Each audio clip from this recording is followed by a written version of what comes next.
All right, Brennan Taylor here, True School Sports. I'm with the one and only, you can't clone him, ITR Boxing's very own Lukie. What's going on, champ? I was trying to share the thing, and I did like the worst time to share the thing because it was like you're like, "Hey, talk." So I'm doing great. Just released a book.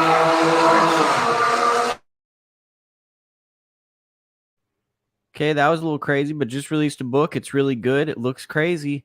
It looks good. You can buy it. It's on Amazon, and if you don't know how to read, it looks good on your coffee table.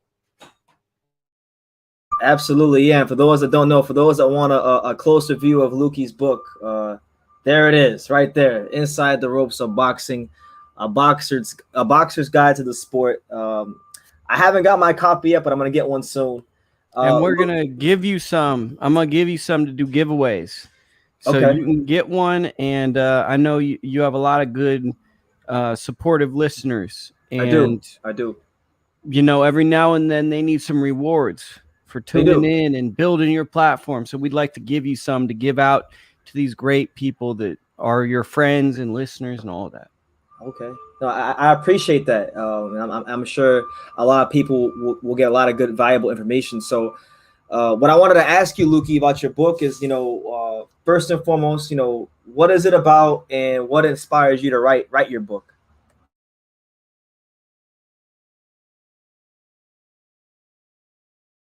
I keep trying to send out the link and I get caught. I'm trying to like promote the show. My book was a dare by Frank Staya. Frank asked me to write a book. He said I need to write 2 books before my time is done. And when someone tells you to do something like that, I could die next year. Like you never want to leave money on the table. Anything can happen. Every day is a blessing. Every year is a blessing. My birthday's coming up on Tuesday. This was a birthday present to myself, although it's felt like a real job promoting the book, but I guess that's just what being a professional is. And it's basically my view of boxing if you're entering the sport, things I wish I had a known going into the sport of boxing and things patterns to look for. And more than me telling you, it's things to assess and look at. Okay, so yeah, it'll be a book where, like, I guess young fighters can open it up and not be like a headless chicken or a deer in the headlights when they enter the sport, because there's so much they don't tell you about when you take that plunge, when you take that path of becoming a professional fighter. But I think that like also like my favorite book is Niccolo Machiavelli's The Prince, and my second favorite book is Richard Caro's The Master of the Senate. So like this book is going to function as a tool to obtain power in boxing. I don't think boxing is a business. I think it's a political beast that's about how you leverage power and capital but maintain your authentic self in the process. If you're someone that's just kissing everyone's ass, you're going to get used and abused. So it's like you have to figure out how to be a person that's respected, that stands on your own principles, but also understands power dynamics at every level. Absolutely, and you got to know how to, like you said it best. Stay true to yourself, because I'm sure you've seen it through the years in California where you're at, and I've seen it here in South Florida. A lot of fighters can get lost in the sauce because they feel they need to be a certain way. So there's a healthy balance between maintaining your authenticity and trying to, I guess, become someone that can obtain power in the sport. Well, I think beyond just like that too, it's like I always miss that kind of stuff when people are like getting an ego or getting lost in the sauce because I'm at an age where everyone seems younger than me that's a boxer now. No one has my birthdays really that are like young fighters. So like I'm a generation or two different. And it's just going to get worse and worse from this point. Like they're going to be far removed from me and I'm going to be more out of touch. But I do feel like a 40 or a 50-year-old because I don't even know how to use TikTok. There's all these social means that I don't understand. That in previous generations you slowly felt old. This generation you really feel out of touch if you don't keep up. And I have no interest in keeping up. I think the big thing that I see is there's a lot of check marks on the roadmap to going professional. If you're not a great amateur, why are you going professional? Do you have any trait that's above average? And typically that above average trait is power. Do you hit exceptionally hard? Because that is kind of an X factor. But how many fighters do I see that are 15 fight amateurs that want to turn pro? What is the end game for that? The end game for that is not good. And I think that a lot of times people don't understand amateur boxing is the AAA system of boxing. A system, the AAA system of boxing. I like that. Yeah. Would you say maybe like the Olympics is AA? Because normally like the high end baseball prospects are in AA. They're not in AAA. Well, that would be like, yeah, that would be the AA like award ceremony. That's like the all-star game of the AA. But like what I mean is we have our own developmental league for boxing, whether people don't understand it. Before you turn pro, we have our own developmental circuit. It's called USA Boxing. It's amateur boxing. You sign up, you go to the tournaments, and guess what? If you're really good, promoters and managers will find you. And if you're not getting that, that should be a wake-up call for you to say, okay, I need to find someone to invest in me locally, or what am I doing that doesn't work? Because that is a big wake-up call I think a lot of people miss is, why am I not being noticed by these entities that are the industry standard and the leaders?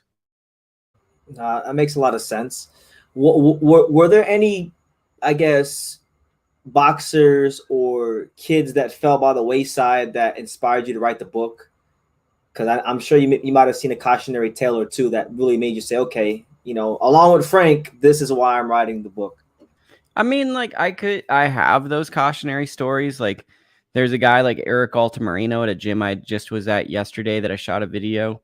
Like his story is definitely a cautionary story, but I don't even share his story, and I'm not even going to go into detail of his story, but I definitely have those stories where I've seen them where it's like, damn, like I don't want to cuss because I don't want to mess up your monetization, but like you definitely think about it and you go, wow, that was hard. But I think more so in 10 to 15 years, I had some really amazing people that not many people have access to. So imagine me knowing nothing, and the first shows I'm going to are Don Chargin shows with Paco Damian. Knowing nothing. Don Chargin's one of these Hall of Fame promoters, yet my introduction to club show boxing is through Don Chargin. It could have been a rinky-dink promoter, but no, it's a Hall of Fame promoter was my introduction. From that, I followed fighters down to Fresno. Then it's Rick Merigian, who now everyone knows because he's an extensive manager and good at what he does. But who matched those fights up? Brad Goodman, Bruce Trampler, once again, Hall of Fame people. And then it's like, I'd go see some Golden Boy cards up by there. Who is it? Robert Diaz, another great matchmaker. So what I'm saying is, I think a lot of what's interesting too is it's not unlike the book, I think it's called Outliers by Malcolm Gladwell, where it's not just about the knowledge you have, it's about the situations you're in to maximize your potential and growth in something. I just was in the right place at the right time and was willing to go in. And I got a great training, like a graduate school of boxing, because I had all these legends, many of whom don't even know who I am, but I saw their handiwork and I watched day in, day out how this is made through their system. And I'm forgetting one of the key cogs to the system was befriending Herb Stone before he passed away. And Herb was a legendary manager in my area. And to see how Herb conducted himself and just learning a lot from Herb. Not many people in boxing, media, or anything get that type of perspective in this sport. Yeah, it's always important. I mean, you mentioned some heavy hitters. I mean, Rick Merrigan is like, if you made a boxing list of like the 50 most influential people, he'd be on it because he's a prominent manager in the sport. Well, true. Let me tell you, like I was going to Rick's shows when he was just starting out. Lukie, with him and Jose. Could you pick your camera up a little bit because your face is kind of cut off, like at the top? Yeah, because I'm bald. Yeah. So I don't want you to see the top. That's intentional. I'd rather you see the shirt than the baldness. I got you. Okay, all right. But yeah, Rick, I was going to Rick's shows when it was just Rick and Jose, and Rick had these guys. He'd find the kids, Brian Lua, Isidro Choa. He was working with Joe Louis Lopez for a period of time. He was trying to find guys and cultivate local talent. And that's another thing, right? None of those guys really went on to be something because they weren't focusing. I shouldn't say it like this, but what I saw was a lot of local fighters look at Jose and want to be Jose rather than taking that opportunity and running with it to the maximum potential, which is what I think Rick and Jose wanted, was really utilize having a lot of fights in Fresno, because not a lot of like regional talents get to have hometown fights with big promoters. Yeah, they don't. That's why like it's always important when you do reach that level, like a Jose Ramirez, you capitalize on it to the utmost, and they've done a great job. I mean, every time he fights there in Fresno, it's 10,000 plus, Yeah, I mean, look, they started out at a Cellulant Arena, which is a small venue. From there, they moved out, and then they got to Fresno State, built a fan base based off putting on great fights, and they fill it up because the fans know when they come to town, Jose has an exciting style, and the cards are really matched evenly. And they also price point it to the market. So it's like you can get a $20 ticket or a whatever the most expensive ticket is. And I think that that's something that we're out of touch with boxing. Why are so many cards on pay-per-view right now, besides the fact that the promoters don't want to pay, or that the promoters are relying on the fans to pay the salaries? When a card is reasonably priced, both on pay-per-view or in reality, it makes it easier for more people to want to attend it. Yeah, and it's like the dude of Cali X Boxing. He puts it greatly. He says like boxing's kind of become like a country club sport. It's harder for the layman sports fan, the regular sports fan who doesn't watch combat sports or boxing to find the sport. It's not very accessible. It's like, back in the days, I'm a big baseball guy. I don't know if you are. I mean, you talked about AAA, but like I know, like back in the day, the Cubs played on WGN. Oh, the Giants. Okay. Marlins fan here. Lifelong suffering Marlins fan, but yeah, like the Cubs used to play on WGN, so like it didn't matter where you were in the nation, you would get the Cubs on WGN. You would get the Braves on TBS, and it created generations of fans. And it's like boxing. Chicago Bulls. Even the White Sox. So boxing's having that problem. A lot of times, I don't know if you have this problem, but like, you have your friends who don't really watch boxing, and then, you try to talk to them about boxing, but you can't really talk to them about anything because they don't know who these guys are. They don't know who Bam Rodriguez is, or even like a Dave Benavidez, because it's not accessible. I mean, like, most of my friends are in boxing, which probably tells you enough about who I am. But the ones that don't, I don't even bother bringing up anything boxing, because I assume that they know absolutely nothing. I don't think there's any fighter that's relevant enough to be in their life. And if there is, it's kind of shocking to me.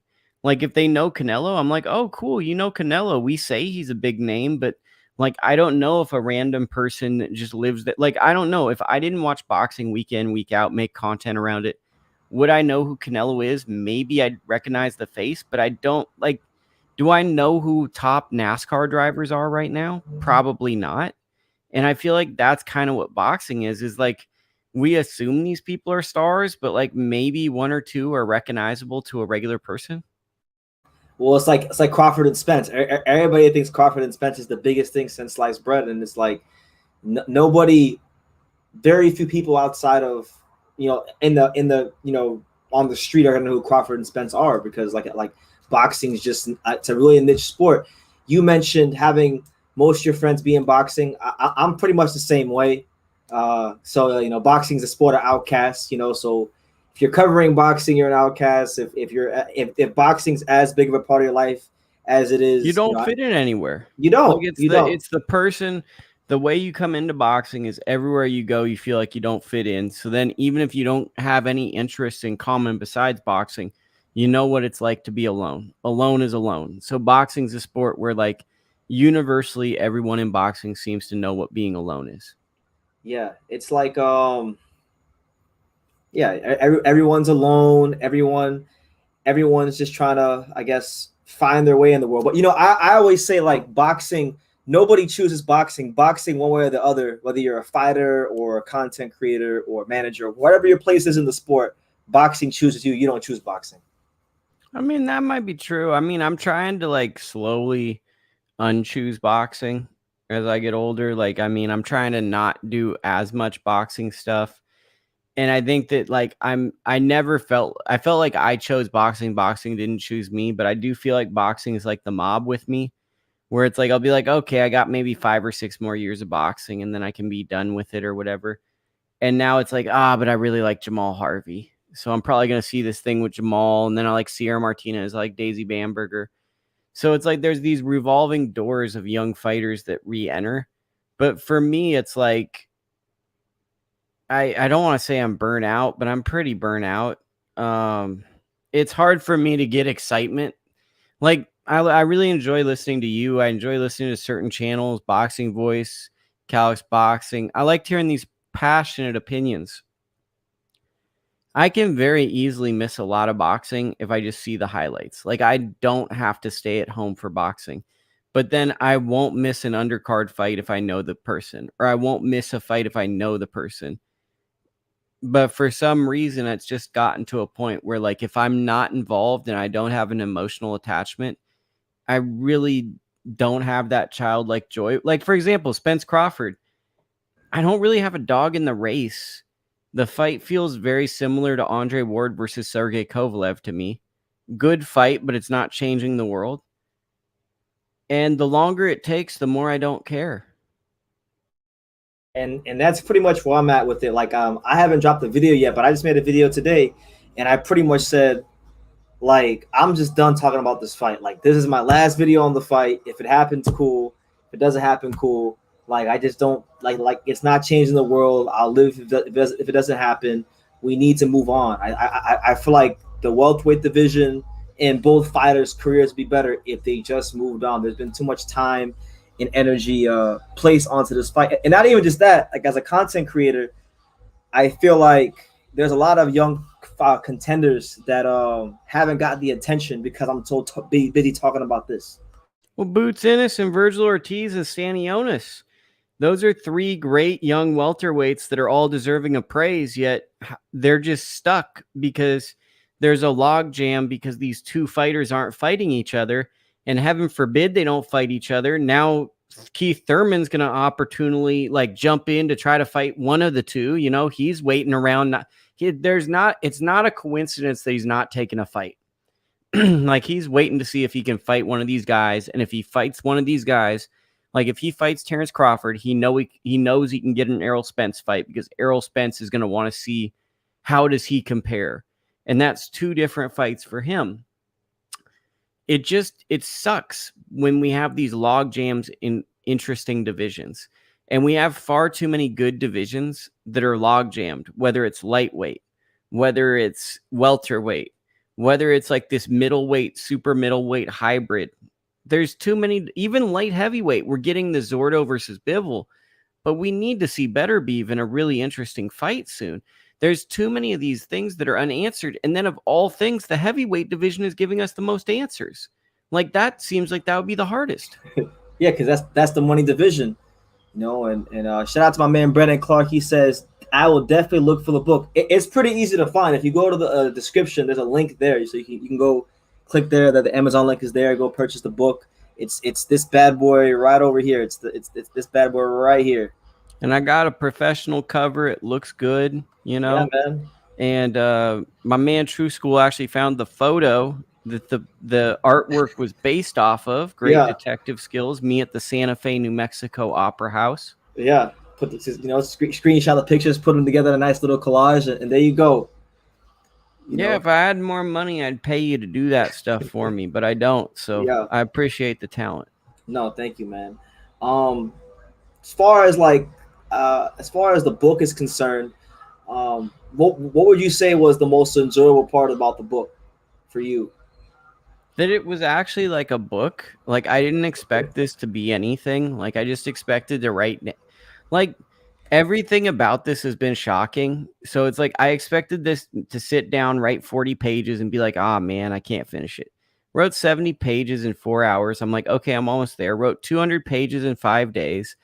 Give it to my girlfriend. She cuts it down from 200 pages to 117 pages because she said no boxer is going to read this thing if it's too long. Really worked on how it looks, made it big font, double spaced, so it's very approachable.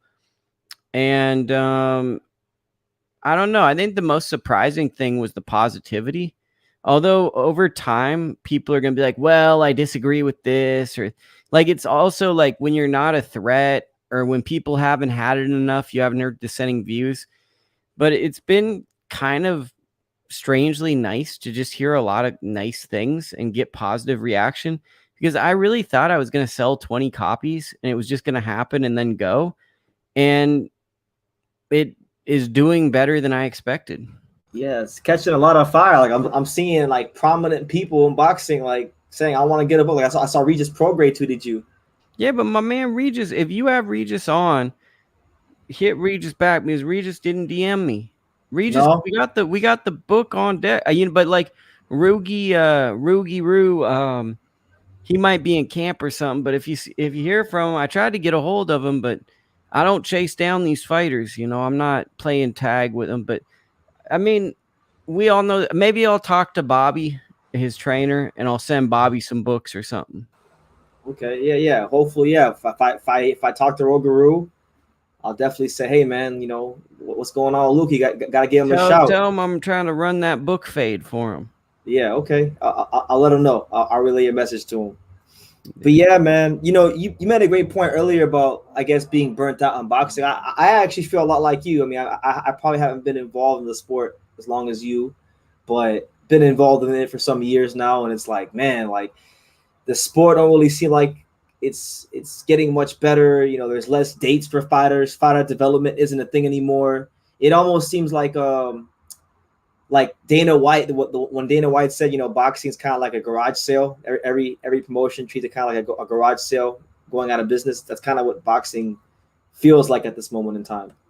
Well, I mean, it's like for me, as I start to head into my 40s pretty soon, it's like, why not get into something like CrossFit? Be around a bunch of like fit people, just get jacked, be around like hot women, buff dudes.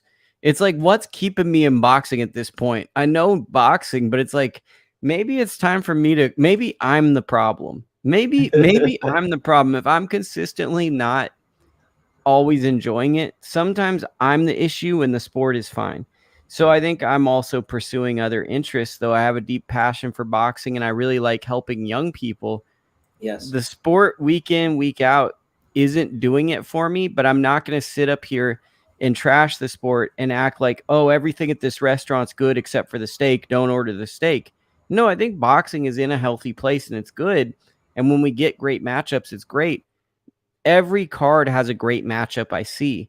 It's just not every card, the great matchup is getting attention. A lot of times these fights are on the undercards. They're buried. Sometimes we can't even see them, like this week. Mike Fox versus Mean Machine. That's a great fight, but I don't know if that's going to be broadcast on a YouTube stream, if I'm going to have to hope someone's cell phone bootlegs it. And it's like, that's a frustrating thing for me because I honestly don't really have an attachment to any other fight on that card besides that. Yeah. No, that happens a lot. That happens a lot, man. Like, it's like, for example, like one of my good friends is Pistol Pete Dobson. Pete Dobson, the 147 pounder. He's fighting the dude Agyarko from Ireland, who's like 12-0 at 154 for like a WBA title, international title. But like he had a fight years ago. I don't know if you remember on the Pacquiao Thurman card. It was buried. He came in as the B side. He fought the kid Emmanuel Medina, who was like 16-0 with 9 knockouts, and he stopped him in 5 rounds and an 8 rounder. But like nobody heard about it. Nobody saw it. And you can't even like, there's like this one little like maybe 40-second clip or 1-minute clip on YouTube, but like sometimes it's easier to find nuclear codes than it is some of these fights. Like one fight I've been looking for a while is John Ryder and Rocky Fielding. I know it's a random fight, but I've wanted to revisit that fight and I can't even revisit the fight. Yeah, and like I think another good example is like Joel Diaz Jr. He fought on the second fight of a Fresno Top Rank card, and he got knocked out by the guy. Is a Mexican fighter who dropped the Asian fighter who lost to Ray Beltran. This is a big round robin. He fought on the same card. It was an Asian fighter who fought Ray Beltran. I want to say Jose fought Zapata maybe on that card. That's around the time it was. But Joel Diaz Jr. loses, gets stopped. Really kind of like barn burner type fight. most of the boxing world doesn't care. Like most of the boxing world doesn't. Well, I guess that's another issue I have. People are boxing media, but they have no idea who's coming up in the talent pool. So it's like if you yell something loud enough that someone's a really good prospect, people will yell that with you because they have no assessment tool of looking at developmental talent and knowing what works. Because I find that a lot of people just look at promoters and see who are they willing to promote. That must be a good fighter. Like that is their assessment tool. Yeah, like pretty much like who is the promoter, you know, hooting and hollering about.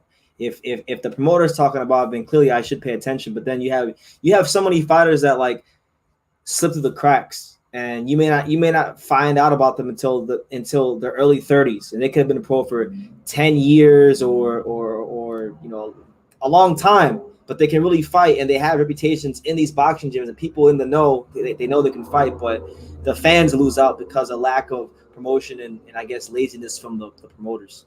Well, here, I'll give you an example. So Keyshawn Davis, Ernesto Tito Mercado, Charlie Sheehy, Daniel Junebug Garcia. They're all world title level fighters, but most people would tell you Keyshawn's the best because they've heard his name the most. They Yeah. don't even probably have an assessment tool on any of them. They just have heard Keyshawn. Okay, he's been in these famous games, and Keyshawn's a very good fighter.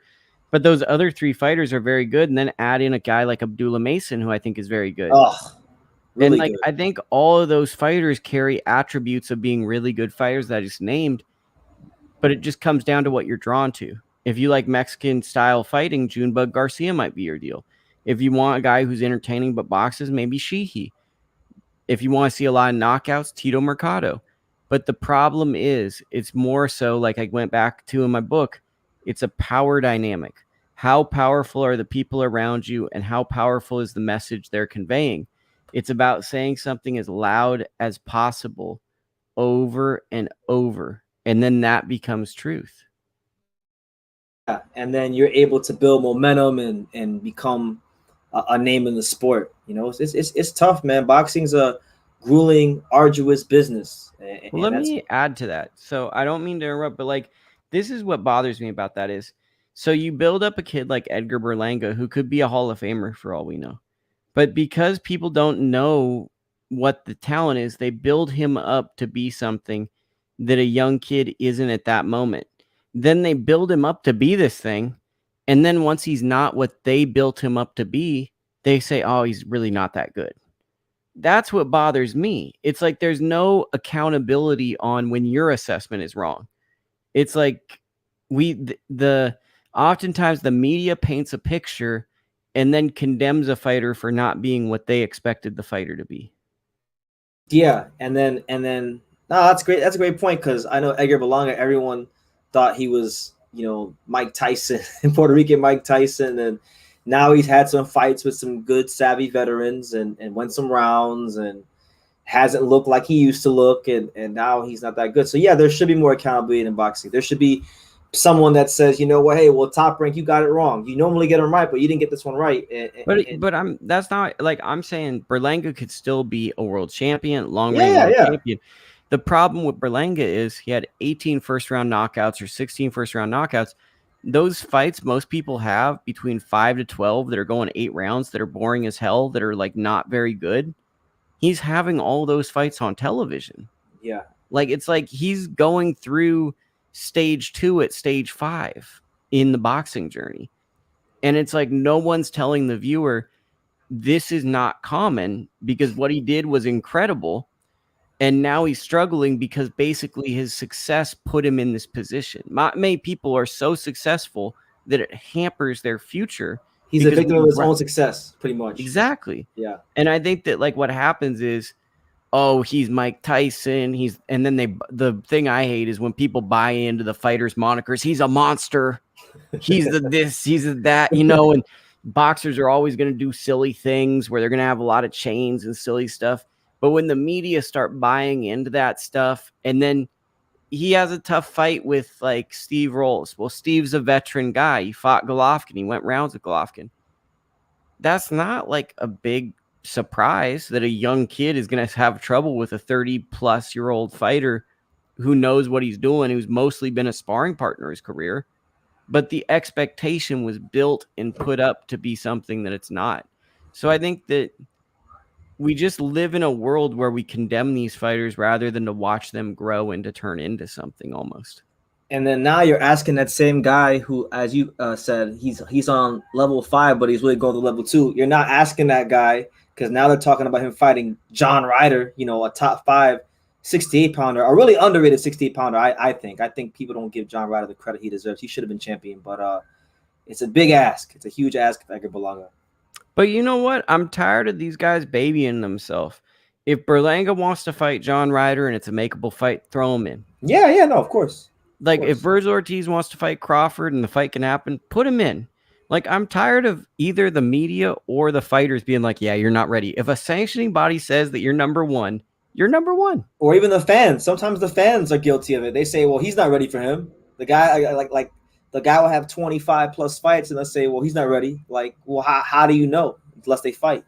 When Felix Tito Trinidad fought Fernando Vargas, was he really ready? And did any of us care? And how excited were we when that fight happened? A lot. We need to get back to guys just fighting and then guys getting paid really well to fight the good fights. So it's financially viable. You make the most money fighting the best fighters. That's what we need to get back to, because that's the only way the sport is going to work. That's why you have sayings like, he has to rise to the occasion, because if he hasn't been at that level, then he has to show a different level of quality he hasn't shown before. And a lot of guys don't get a chance to rise to the occasion because now the managers and the networks and all parties involved want to make sure that everything is perfect before they even fight somebody who's threatening. Well, it's more of like a stock exchange now. It's like, how can I protect my stock investment? How can I buy it at a low price point, turn it into something really nice? And then how can I maximize the profit margin? Boxing is less a sport than it's ever been. Yeah, it's a business masqueraded as a sport, as Steve Kim would say. Well, I'd say it's a political endeavor masquerading as a sham business that tries to tell people we're a sport. I'd say it's closer to trying to get something done in the Senate, but then explaining that it's like a company. Like, it's like you have to appease all these political powers that be to get in a position that from there you can actually get it. Because it feels like a lot of what goes wrong with boxing is not business stuff. It's like, he didn't respect me on my terms, so I'm just not going to do this because this guy went above my head, but I'm the day-to-day person in this building, and you didn't respect that I'm the guy that gets things done, so I'm going to hate you forever. It's a lot of it is ego-driven stuff, Yeah, I mean, if you look at a successful Fortune 500 CEO and they came into boxing, they'd probably say, what a mess. It's not a business. Like, no businessman that doesn't have any passion for boxing, they never come into to boxing. And that's a red flag, right? Because business people love making money and they look at investing monies. So how could boxing truly be a full-on business if real business people never see it as an investment property? I don't know. I mean, I never thought of it that way, but you said it great. Like, real, because there's plenty of business people that I know in boxing, but like, they're all boxing fans, and then when someone who may be interested about the idea of getting into boxing that's not a boxing fan, when you explain to them how boxing actually works, they don't get it because they're not involved in it. And it's like, also, it's like, beyond just like that, it's like, you're gonna lose money. You're gonna lose fighters that you give a lot of money to, and they're not going to be happy with you. One of them's not, because you're not going to give them enough dates, or you're not going to keep them active, or something's going to go wrong. So you're going to feel like you were giving someone a chance, and they're going to feel like they messed up your career. And there's going to be like a lot of, you're the bad guy, where you're trying to do things probably like I'm saving things. It's going to be very difficult if you don't have a love for boxing to stay in this sport, because there's more like FUs than there are I love yous.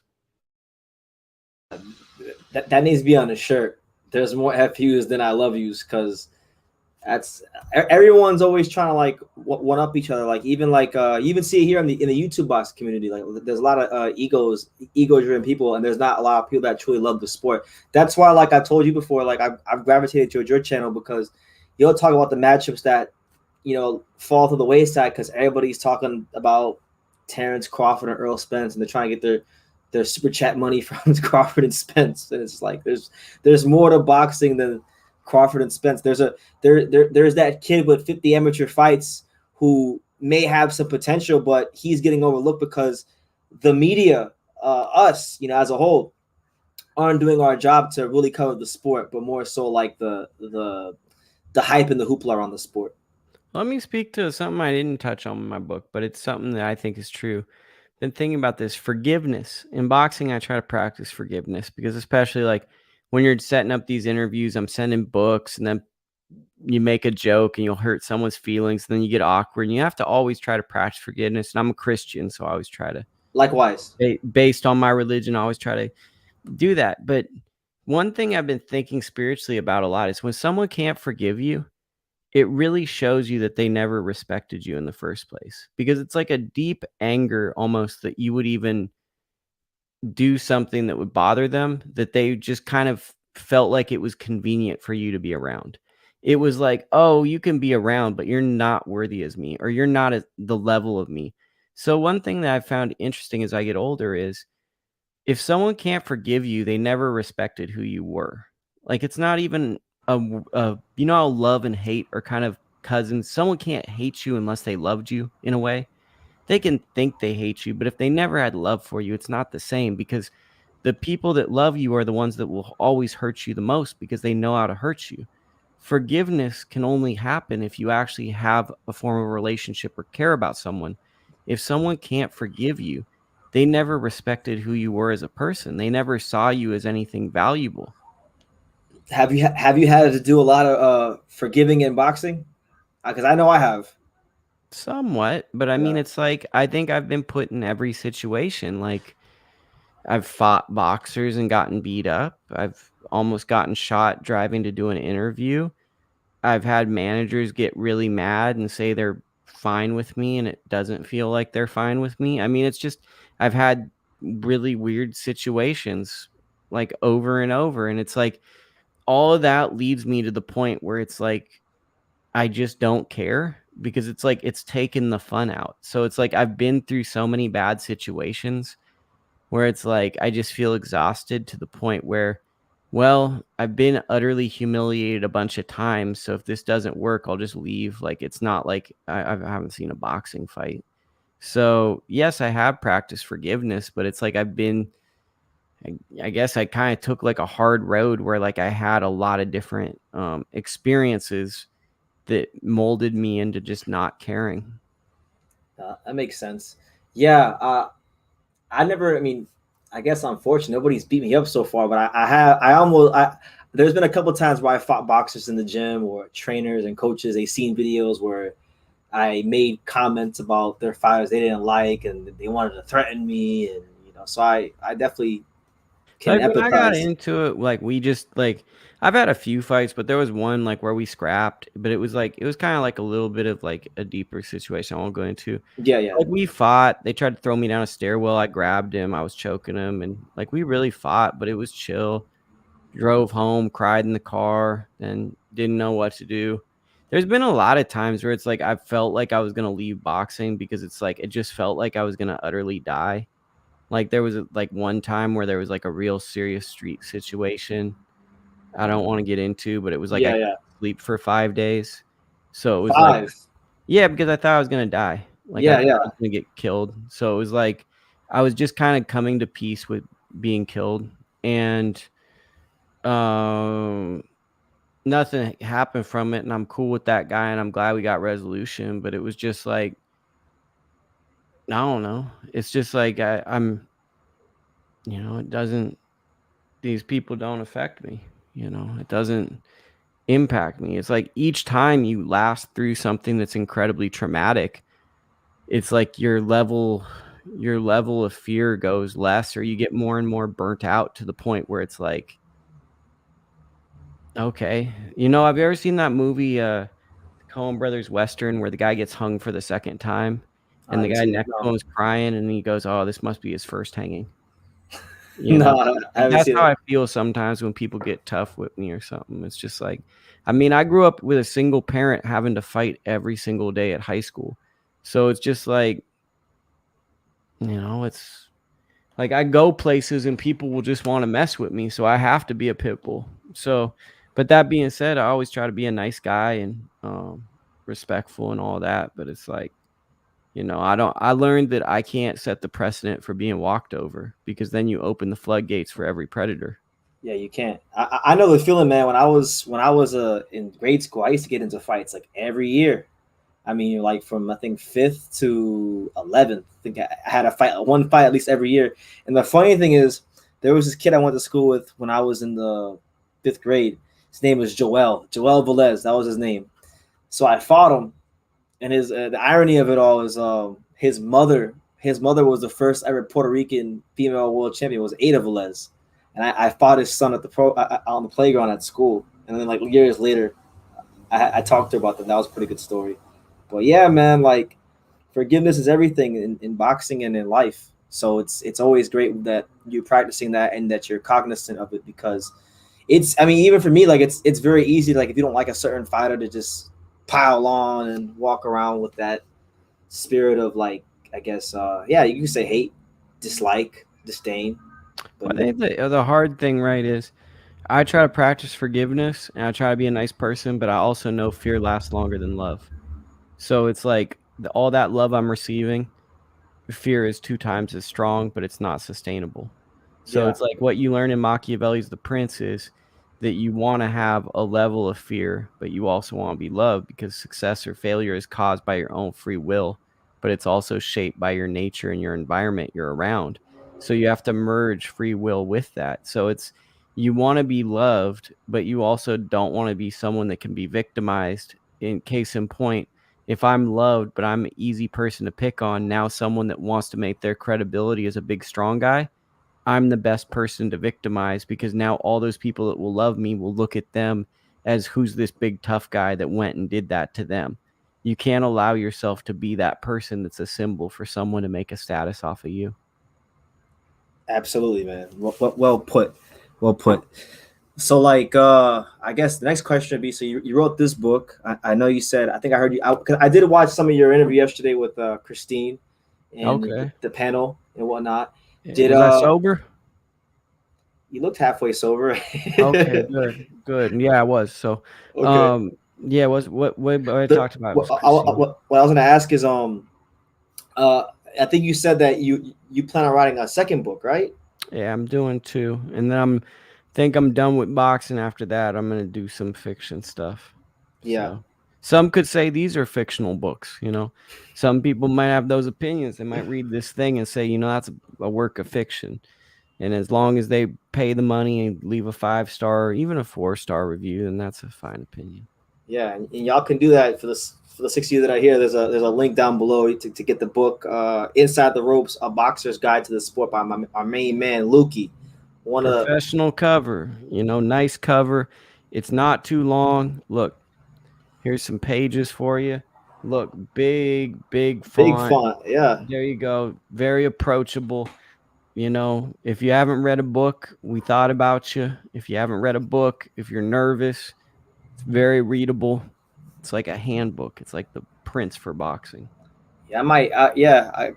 It's actually inspiring to see like you publish a book because I typed a book like 3 years ago and I just never like published it. I don't know why. I just didn't do it. Yeah, I mean, I'm kind of like an all gas, no brakes kind of guy. Yeah, Like I'm definitely like if I say it, I mean it type person. So did that, and the next one's gonna be outside the ring, outside the ropes of boxing, which are gonna be kind of fighters telling kind of stories, and then just basically the same structure as this book, but with stories like how did someone first get involved in boxing. I think I did an interview with Jojo Diaz that I could include of him beating up the bully that bullied him as a kid. So like just going through my archives of interviews and then finding boxers I work with and including stories that I find interesting and kind of that type of book, because I think that, like, I always date back, but like when I went to interview Edgar Berlanga, someone road raged on me and pulled a gun on me. And it's like, that's vastly more interesting than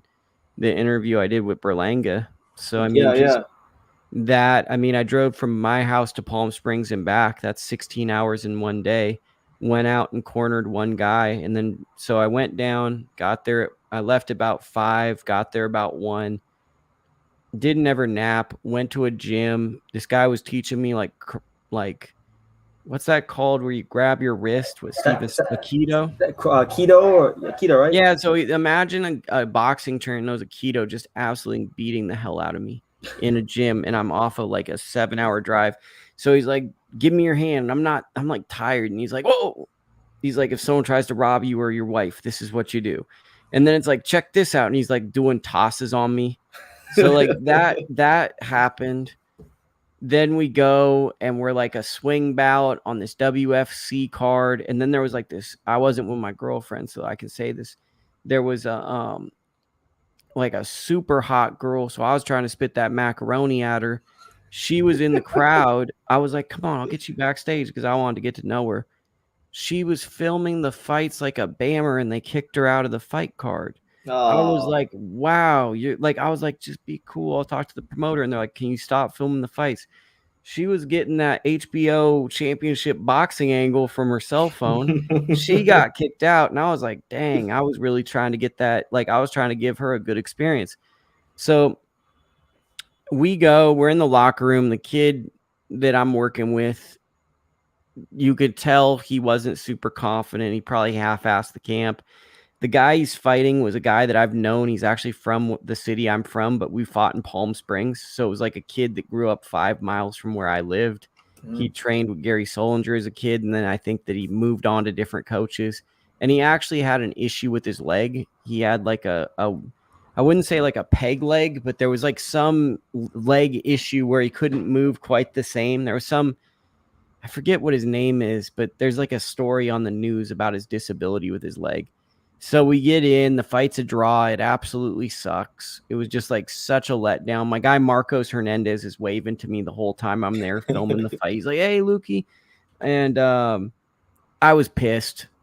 And I remember we left after that fight, went out the back door, and we drove all 8 hours back. So I got home. I left at 5 a.m, got home at 4 a.m, and was there for about 4 or 5 hours. And I'm sure the more I think about that story and the more I talk with the people who were there, the more I'll remember that stuff. But like, that's like a boxing story that I think is worthy of being in a book. Yeah, no, it is. It seems like you're just chock full of stories. I mean, that's when you're a BSer, when you're a bullisher, I feel like that's part of the job. Yes, it's collecting a lot of good stories along the way. Whoa, what did I do wrong? Looks like I did something wrong. What'd you do? Like, okay, I didn't do anything wrong. I tricked you. I like zoomed into the video and it was like all messed up. Yeah, I mean, like, there's a lot of stories, you know, just like there's a lot of fighters to me that are legends that I feel like the world don't see as legends. So I think the second book would be like, let's give Kareem Mayfield his proper respect for the way he was a superhero to me when I was in the gyms. Like, Kareem was like really good. Hard hitter. But it's like, how many guys, like, maybe like, I'm not from his region, but like a guy like Randall Bailey, how many people disrespect Randall Bailey, but like he's worthy of like, really like paying respect for and preserving. So it's like, there's guys like Bruno Escalante, Ricardo Pinell, Eddie Croft. These are guys that like when their time is done, boxing could forget them. So I think my book would be like a thank you to all those people and preserve stories. And then maybe hopefully outside of the people I care about, I can slowly start to leave boxing. Yeah, no, absolutely. Cause I don't know, man, like I'm younger than you. I'm 27 myself. And I'm like, sometimes I have those thoughts, you know, like how long can we keep staying in the sport? You know, it's difficult. It's very difficult to stay in it long term. I mean, I've gotten advice. Like, I met older guys, like when I was like 21, 20, when I first got into boxing, covering it, a lot of guys were like, don't ever put boxing first. Don't ever do that. It's not a good idea. And then I was like, then I told them I didn't listen to them. I did what I wanted to do, but now I'm kind of starting to see like, well, maybe they might have a point. Who knows? You're gonna do what you're gonna do.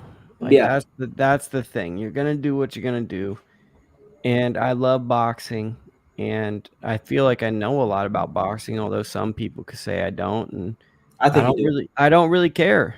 Yeah, That I'm not gonna sit up here if you think I don't know anything about boxing. I don't care. Like, doesn't impact my life at all. I don't need to sit up here and recite trivia. I don't need to give you some fun facts. yeah. I feel like I've paid my dues in the sport, or I shouldn't say I've paid my dues, but I've You traveled a road to get to where I'm at. Like I even didn't, you've invested a lot of time.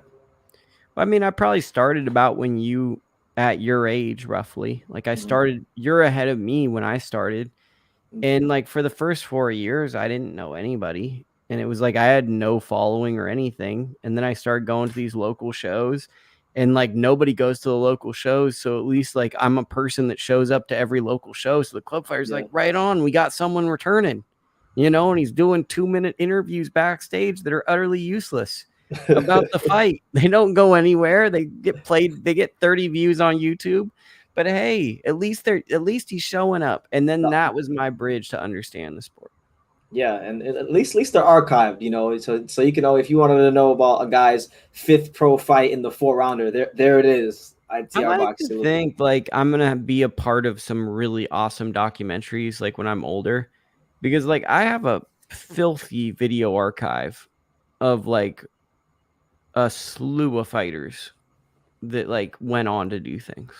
Yeah, I kind of feel the same way too myself, like, because mean, I know you have like a lot of like, how many videos do you have now on YouTube? Like, I have no clue. I have no clue. But I mean, Yeah, I've at least made 1,000 documentaries, or at least 800.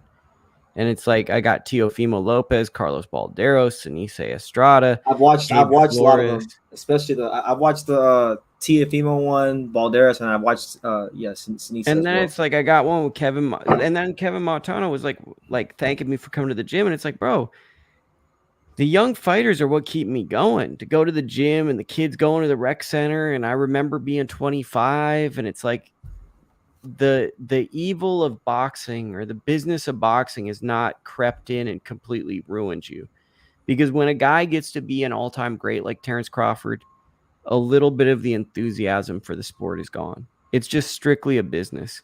And there's something about seeing a 2 or a 3-0 fighter where they're so naive and they're so wanting their life to change. It keeps me alive a little bit.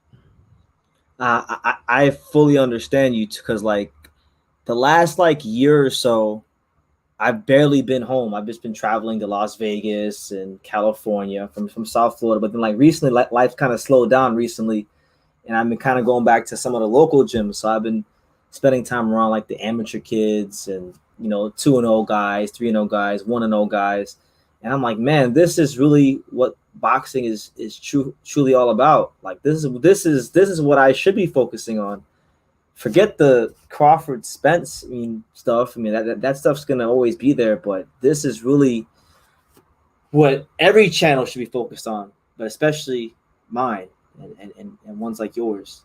I mean, and even if not, it's like, okay, I just got to figure out a way to make money, exist in the world. And if I Yeah, want to give back and film some young fighters, yeah, maybe that's better for me. I don't think I serve any purpose going to a major fight. Like, I don't think I add anything. Like, my platform's not huge. It's much better watching it from home. It's just mostly vanity. Like, unless I have a direct relationship with a fighter, there's nothing about me being at a fight other than me going to a fight that improves it. And it's like, I guess that's the big thing about right now is my time is better served going to the Lubbock, Texas Nationals mm, and USA Boxing than it is going to Crawford Spence. Because what access do I have to Crawford Spence to entice or heighten the fight? yeah. No, that makes sense, and I hope I'm out there. I want to go to the nationals Because I know like a lot of the amateurs been asking, are you coming to the nationals? Are you going to be there? I don't know. Probably not. You know, I like I'm such a homebody. Like it Yeah. takes the like I want to if Jamal Harvey and Sierra Martinez are fighting in Daisy, I might be out there, but I really am hoping they have some in Reno because I really liked it when it was in Reno. That's right by where I live. That's 3 hours. That's $400 or $500 for a couple of nights as opposed to $2 or $3 grand Yeah, to get yeah. there. So I mean, it's just we'll see. But I mean, boxing for me, it's what I know. I really know it, and I'm overwhelmed with the love I'm getting from people. You know, people wanting to help me. Absolutely. And I'm glad you came on, man, you know, cuz you're like one of the only people, cuz I've kind of become desensitized to a lot of like the YouTube box community. Like I don't really like care to like talk to many people, cuz like people, they change, right? Like, you know, sometimes people change and they can switch up on you. But you're like one of the real down to earth guys that love the sport. I'm So literally the same person everywhere. If someone talks to me like an idiot, I treat you like an idiot. If someone approaches me with dignity and respect, I just literally am very consistent, whether it's online or not. And it's like the only time I might not be consistent is I give um oh, Dirk Banks, you already know yeah, I love yeah, some yeah. Boots Ennis. I know you love You your already know boots I in love this. some boots. Let me make this face. I love some Boots Ennis. I love some Boots Ennis. Everyone knows I love Boots Ennis is a guy that I might travel to see. Yeah, If I he's could worth it. He's worth it. Have you seen him but fight it's live? I've seen him fight once, but I'd like to just the thing I'd like to see, and this sounds so stupid. I'd like to see the way he walks with his brothers. I want to see how he eats lunch. I want to see like I want to view him as like how does this phenomenal prize fighter exist in the wild? Like it's like we get the fight and all that. I'm more curious like is this a guy that walks around? Is this a guy that is in the lobby? Is he in a secret room playing 2K? Yeah, yeah. What is the Boots experience? So like that would be my thing. I think I would be if I could talk to the brothers, I'd be very curious to see the brothers' opinions and views around Boots Fight Week because I'm curious like are they the protectors?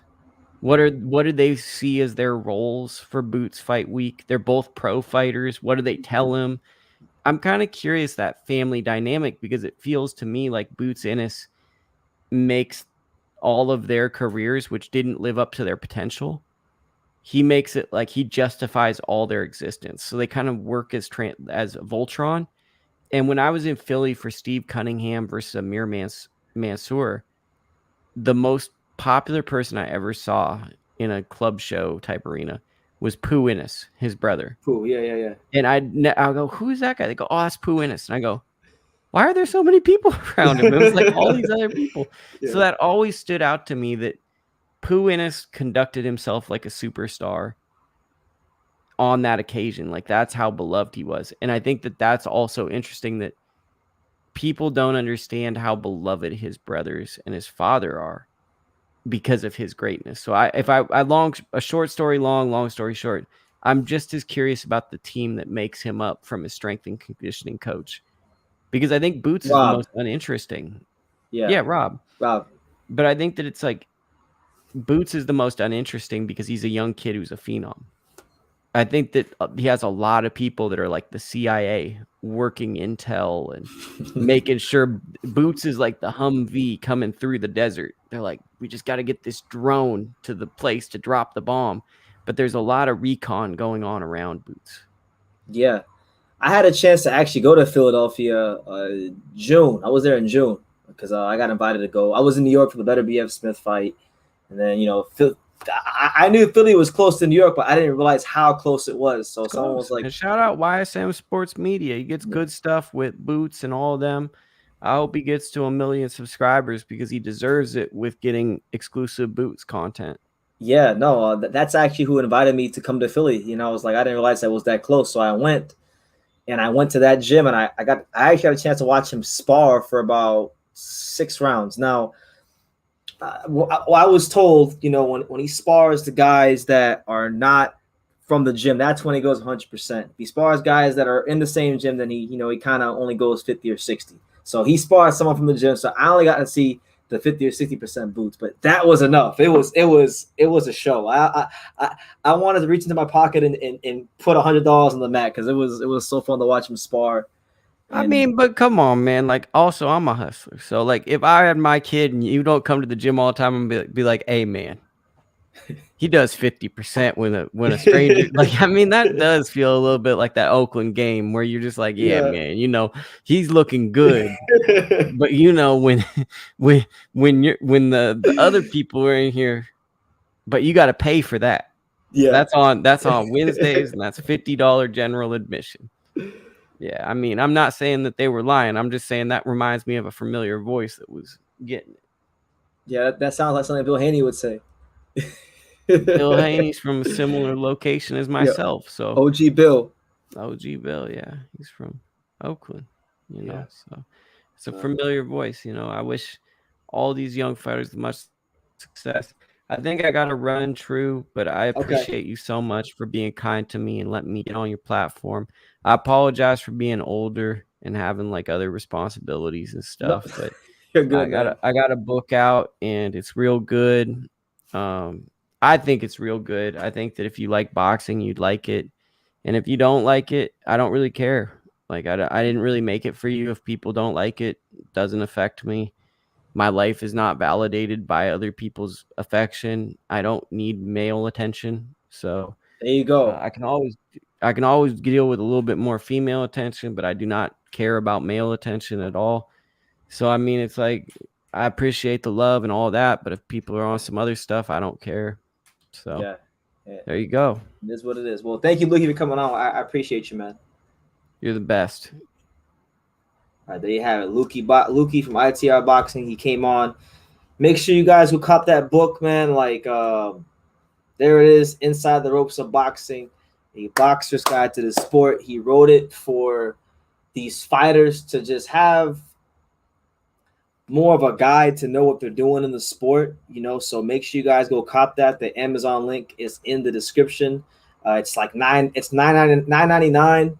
Go cop the book. I think it'll be great. I'm gonna do the same myself. Apparently he's gonna give me some books, but I'm gonna buy one myself because I want to support my boy Lukie, one of the only like legitimate boxing people on YouTube. Honestly.